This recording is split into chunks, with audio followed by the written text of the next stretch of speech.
História contemporânea. O historiador Eric Hobsbawm, ele apresentou uma proposta de classificação da história contemporânea em eras. Cada século correspondia a uma determinada era.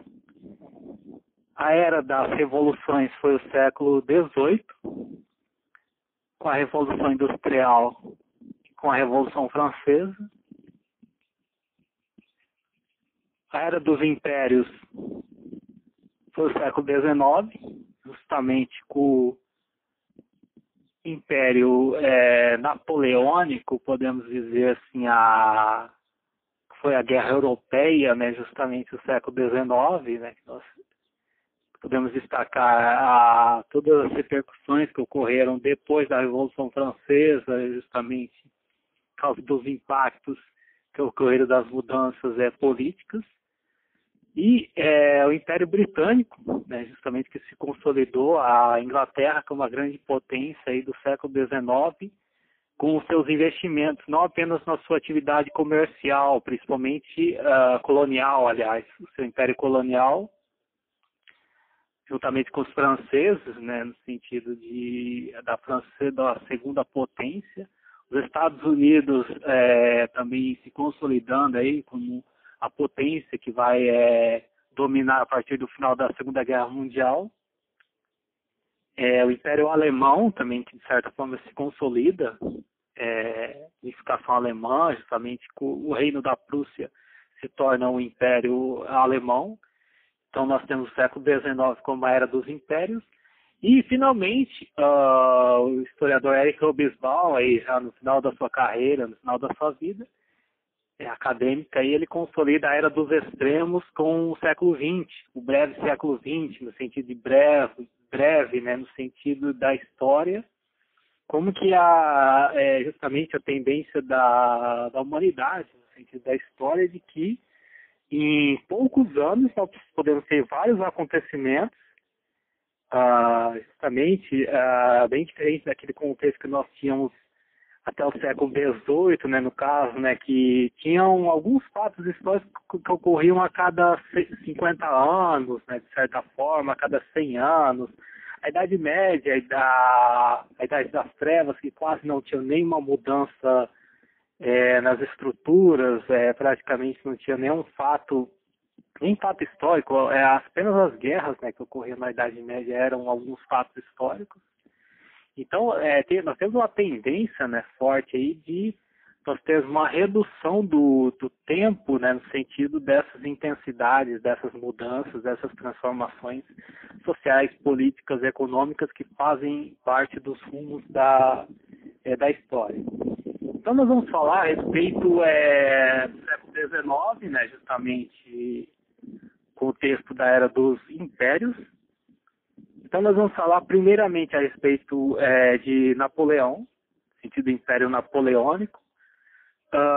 O Império Napoleônico, o que aconteceu foi que após a Revolução Francesa, né, nós tivemos justamente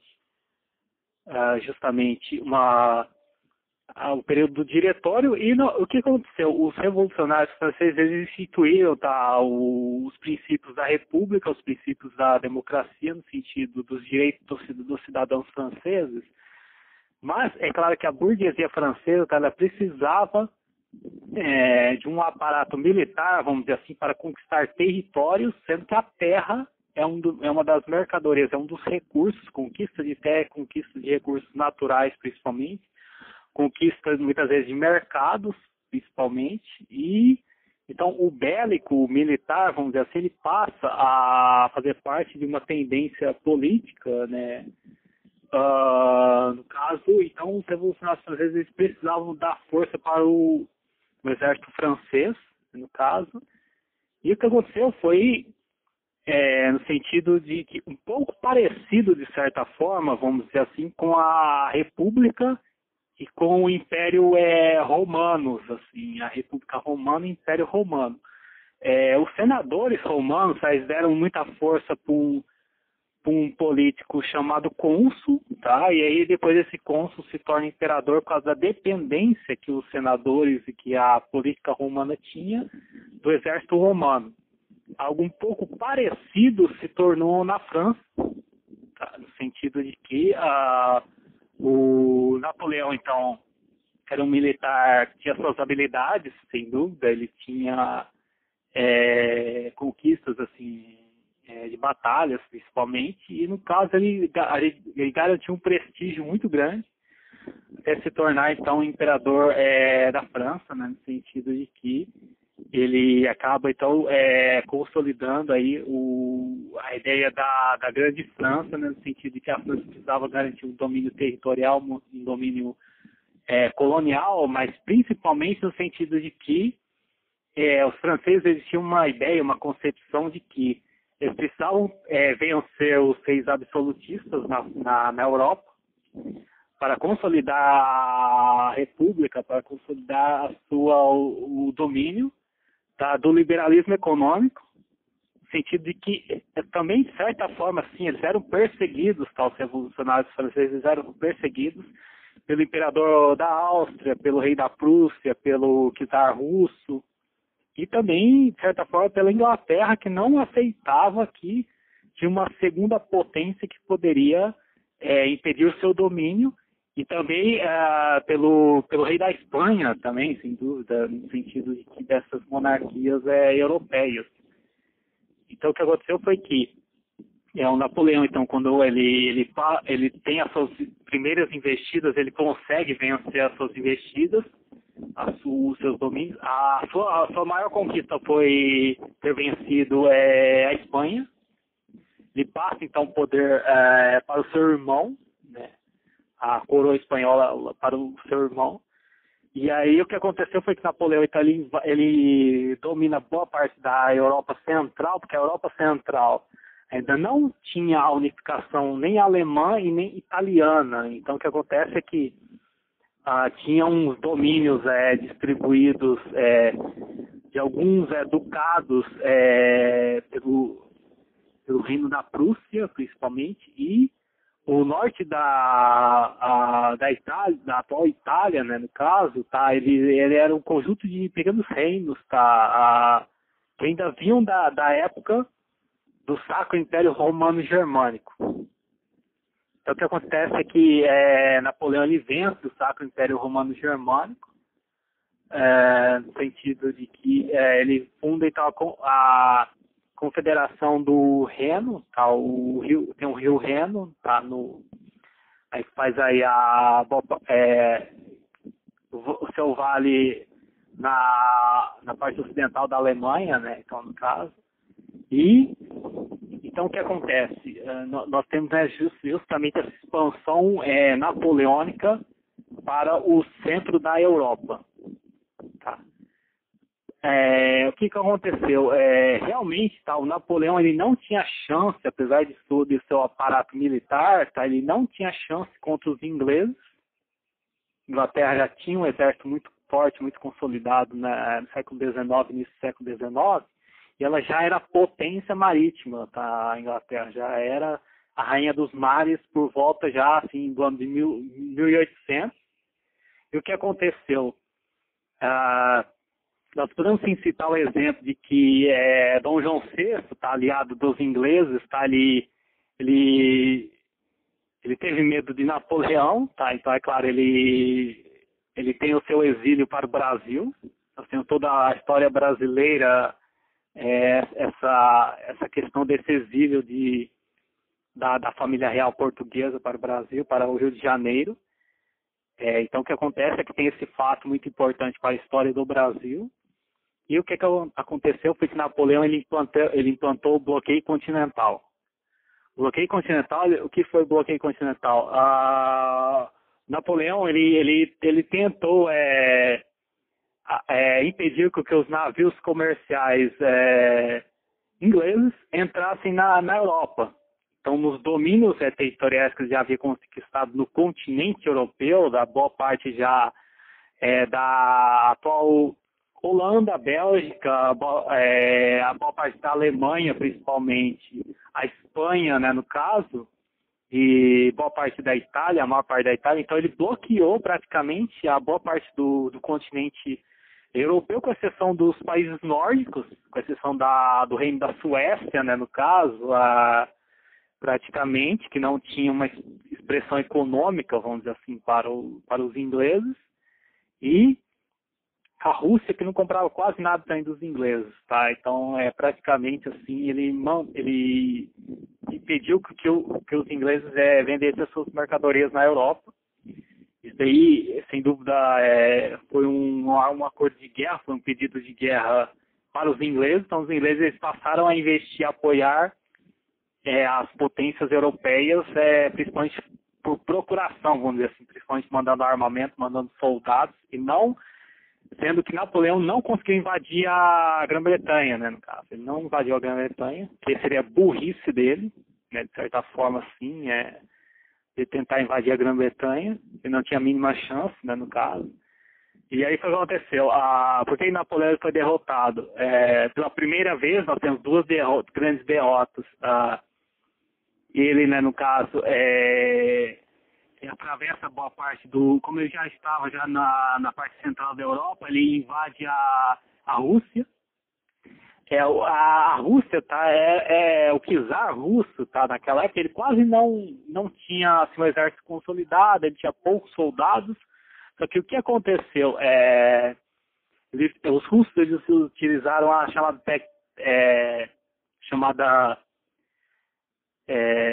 técnica da terra arrasada, que eles colocaram fogo em Moscou, eles colocavam fogo incendiavam as próprias cidades para impedir que acabasse totalmente com o suprimento do exército francês.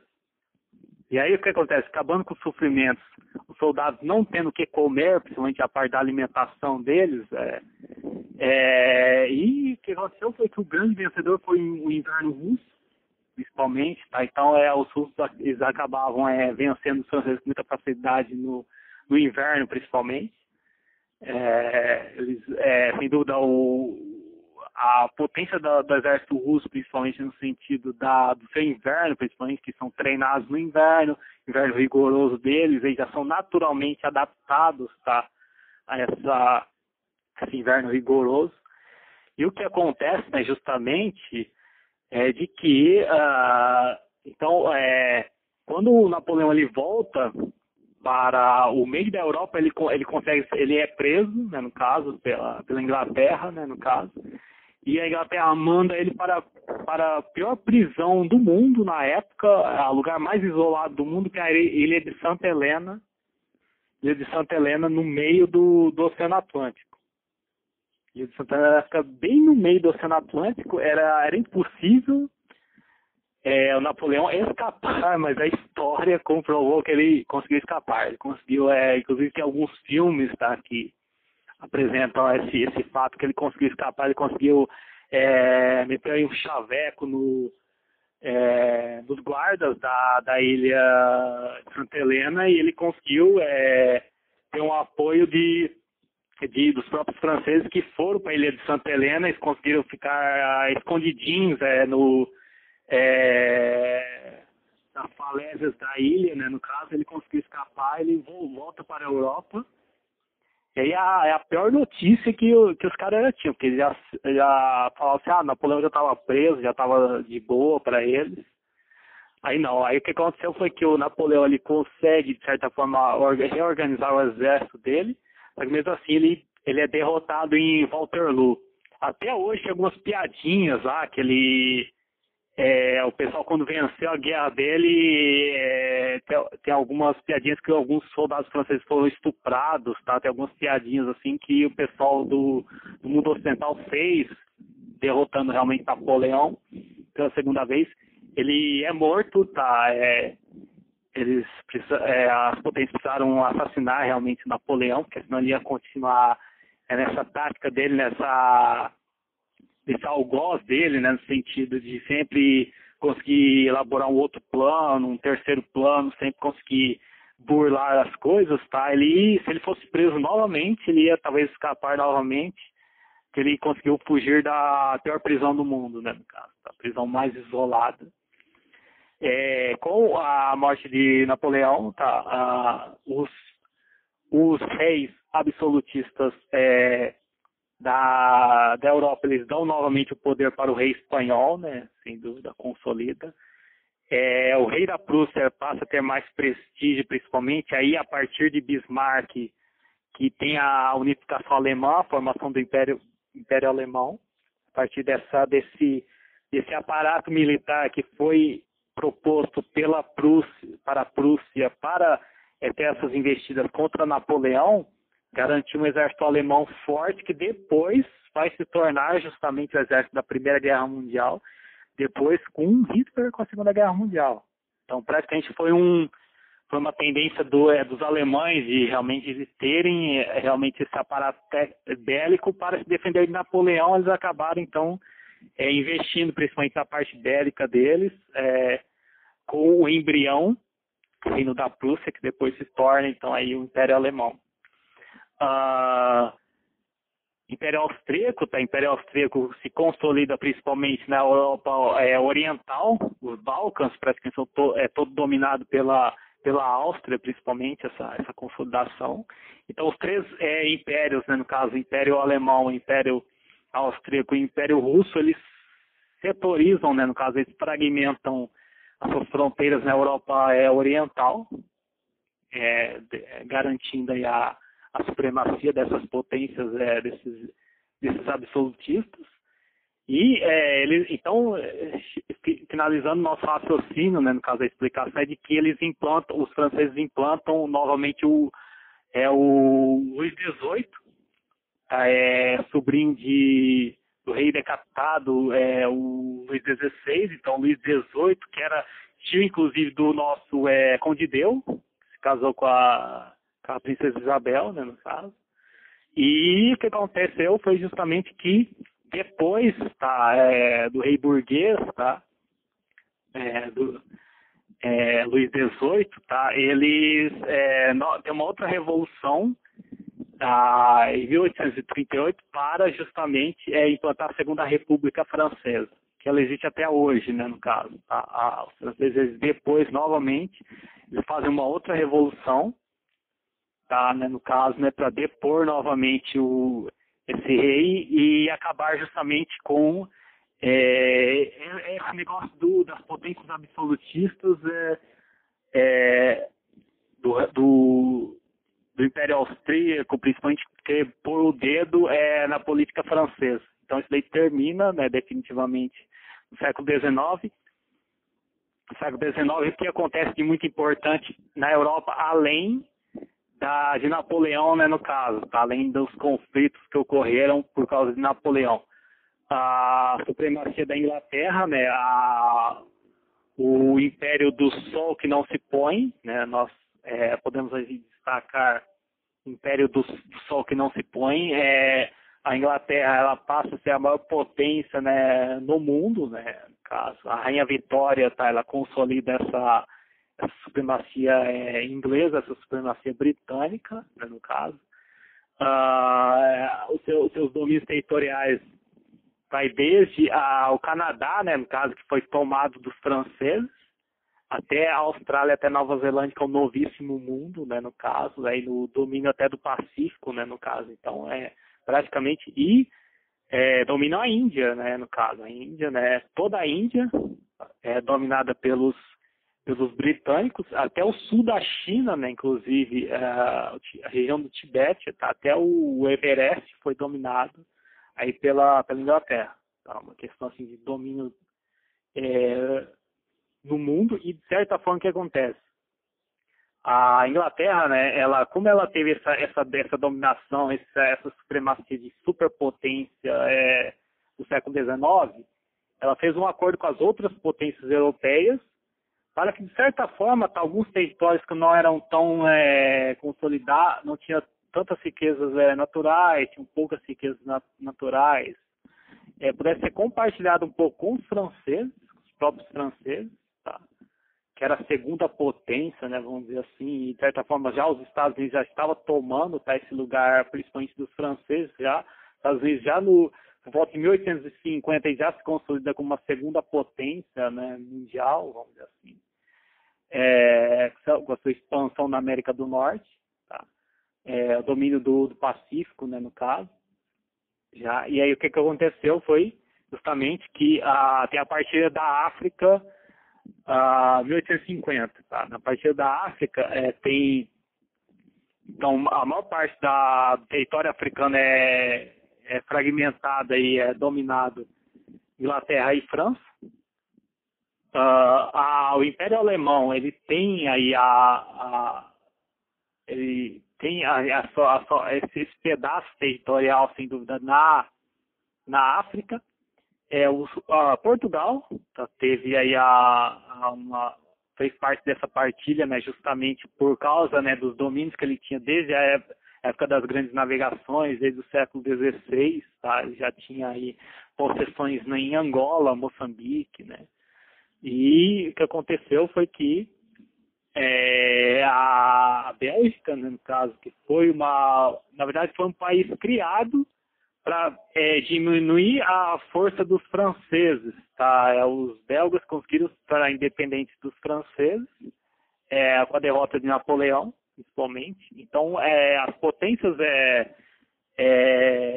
lideradas pela Inglaterra e principalmente os alemães e principalmente os austríacos, que eram de certa forma rivais, sim, continuaram sendo rivais dos franceses, resolveram apoiar a criação realmente do reino da Bélgica.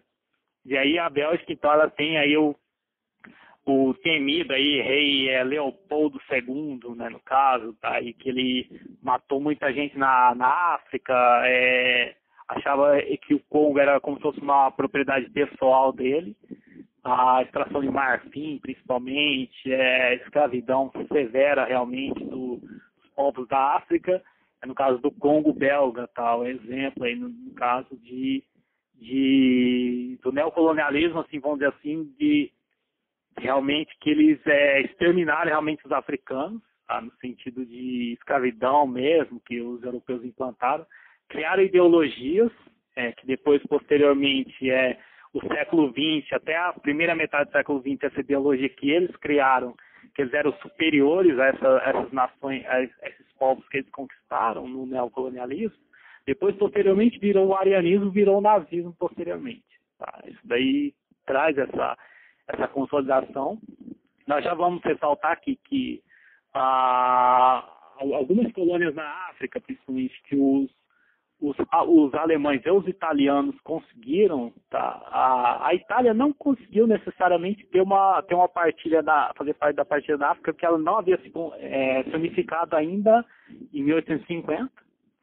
Tá? Então eles só que o que aconteceu tinham duas nações na África, aliás 3 na verdade, que não fizeram parte dessa partilha, que os europeus não conseguiram dominar. A Etiópia, que era a antiga Abissínia, junto com a Eritreia, a atual Eritreia, a Tunísia, no caso, a Tunísia e a Líbia, certo? E a Libéria, né, no caso. A Libéria foi um reino muito forte, um reino tribal, que se consolidou principalmente. Os europeus não conseguiram dominar essas regiões da África, tá? Principalmente os etíopes, principalmente.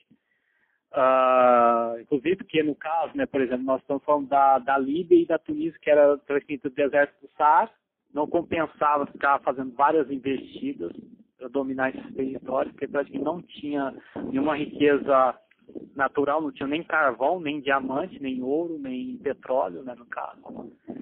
Tem um outro detalhe assim, que justamente a Ásia, tá, no caso, a Ásia, tá, ela teve uma partilha, de certa forma, de protetorados e de acordos com os líderes de protetorados, no sentido de que, assim, supondo, por exemplo, a Síria, ela sempre teve o seu sultão, tá, no século XIX, principalmente até no século XX. O sultão mandava na Síria, mas ela tinha era um protetorado francês, que de certa forma os franceses eles faziam alguns investimentos na Síria. Eles, o que os europeus fizeram? Aqueles territórios que tinham sultões, principalmente tinham reis assim que já consolidavam, seria uma guerra muito sangrenta para eles, se fosse tentar dominá-los realmente, investidos, eles faziam esse compartilhamento. Eles pegavam o mapa e falavam assim, olha, nós não vamos dominar a Síria, mas vamos deixar a tutela da Síria para a França. Assim como, por exemplo, a tutela da Palestina, né, ficou com a Inglaterra. Então, de certa forma, eles faziam um sorteio até, inclusive, tá, meio para distribuir de uma forma, certa forma, igualitária, assim como eles fizeram com a China. Tá? A China, é claro, a China não tinha como eles dominarem a China. Teve a guerra, né, no caso, a guerra do ópio, e eles não tinham como dominar os chineses. Mas aí o que acontece? Eles pegaram o mapa da China, né, o Império Chinês, assim, eles dividiram, os europeus dividiram entre eles, assim, uma espécie de tutela, do território chinês. Então, os franceses, cada parte mais ao sul da China, principalmente por causa da Indochina. Laos, Camboja e Vietnã era a Indochina, que era uma colônia dos franceses. Então, o sul da China ficou sob tutela dos franceses. Os britânicos ficaram com a tutela do Tibete, dos Himalaias e de Hong Kong. Assim, de Hong Kong e também de uma certa porção aí mais rica aí do litoral chinês, principalmente, assim, de posse, assim, de controle. Os franceses, além dessa porção mais do sul da China, principalmente, eles tiveram uma parte mais próxima do Japão, né, no caso, do litoral chinês com o Japão. Eles tiveram aí uma pequena posse, uma pequena tutela. Na verdade, foi difícil deles investirem, tá? Eles tinham apenas alguns acordos comerciais. A Rússia, né, no caso, ficou com boa parte da tutela de onde hoje é a atual Mongólia, né, no caso, o extremo norte da China, tá? Então, as potências europeias, elas, de certa forma, elas dividiram o mundo asiático em tutelas, tá? No sentido desses investimentos assim, que eles faziam. Então, eles não consideravam necessariamente como colônia. Como colônia na Ásia, realmente, a Índia realmente se tornou a Índia. Então, nós estamos falando dos atuais países Índia, Paquistão, Bangladesh, Mianmar, Nepal e Butão, e Sri Lanka e Maldivas, aliás. Ilhas Seychelles, também Ilhas Maurícias, pertenciam à Inglaterra. A Indochina pertencia, então, a uma colônia francesa. Tá? E o que acontecia justamente com a Indonésia? Tá? A Indonésia, durante muito tempo, ela foi um protetorado dos holandeses, tá? Da antiga Companhia das Índias Orientais. E nós temos assim, o fato interessante, né, que é a respeito do único país católico do mundo oriental, que são as Filipinas. A colonização espanhola, por causa do Tratado de Saragoça. No caso, aí, os espanhóis dominaram as Filipinas e depois, por causa da derrota, os espanhóis perdem uma guerra para os Estados Unidos. E então, os Estados Unidos ele toma Cuba, Porto Rico, a Flórida e as Filipinas dos espanhóis. Então, é algo importante aí no século XIX, aí no século na era dos impérios, tá? Como nós retratamos justamente com o raciocínio aí do historiador Eric Hobsbawm. Nós podemos falar um pouco a respeito da América Latina, como se consolidou no século XIX as independências da América Latina, justamente com Simón Bolívar, tá? Que ele é o principal líder da independência. Ele tinha uma ideia aí de unificar as ex-colônias espanholas em apenas uma única nação. Esse ideal dele não se concretizou, Tanto é que a independência da Colômbia, né, no caso, tá, da Gran Colômbia, depois teve a separação do Equador e da Venezuela e do Panamá. Panamá já, de certa forma, o interesse dos americanos, aí no caso, na construção do canal. Então, e o que aconteceu foi que nós tivemos Bernardo O'Higgins no Chile, no caso, líder da independência do Chile. San Martín, né, no caso, aí consolida a independência da Argentina, justamente também a independência do Paraguai, né, no caso, tá? Nós temos essa fragmentação, tá? No caso o antigo reino do Rio da Prata, por exemplo, ele se fragmentou na Argentina e no Paraguai. A Bolívia, tá, de certa forma, foi uma separação aí que ocorreu no acordo com o pessoal do Peru, né? E aí o que aconteceu em relação ao Uruguai? Tá? O Uruguai ele foi um estado tampão criado pelos ingleses para evitar um conflito maior, principalmente entre Brasil e Argentina, tá? No sentido de um estado tampão, aí estado neutro, né, no caso aí, uma questão de geopolítica no caso aí da América do Sul, né, de contextos aí da América do Sul. Nós temos o exemplo da independência do México, tá? A independência do México e as questões que o México, né, no caso, ele tem um pequeno detalhe assim da história, uma curiosidade da história, que o líder da independência mexicana, ele se auto-intitulou imperador. Ele queria implantar a monarquia, mas depois os próprios colegas, companheiros aí da independência do México, eles resolveram decidir que ele não seria imperador, e aí ele ficou apenas um ano, de certa forma, se autoproclamando imperador do México, e depois o México aí se consolida, é claro, como uma república, tá, dos ideais realmente, das propostas aí de se tornar uma república. Nós temos todas as perdas territoriais do México para os Estados Unidos, tá? Como tranquilo aí de nós assimilarmos aí essa tendência aí da perda dos grandes territórios aí desde a Califórnia até o Texas, né? Para o México, que a assinatura, né, do caso desses territórios, as compras desses territórios a preço de banana pelos americanos, né? Do ponto de vista de que os americanos queriam consolidar o seu interesse no Golfo do México, já uma produção já petrolífera já naquela época, já tinha esse detalhe também. E aí o que aconteceu foi justamente que, por exemplo, em 1912 é que o Novo México foi assinado realmente o termo de que os mexicanos estavam passando o Novo México para se tornar um estado norte-americano, no caso. Tá? Então nós temos esses detalhes muito importantes a respeito justamente, né, do século XIX, tá?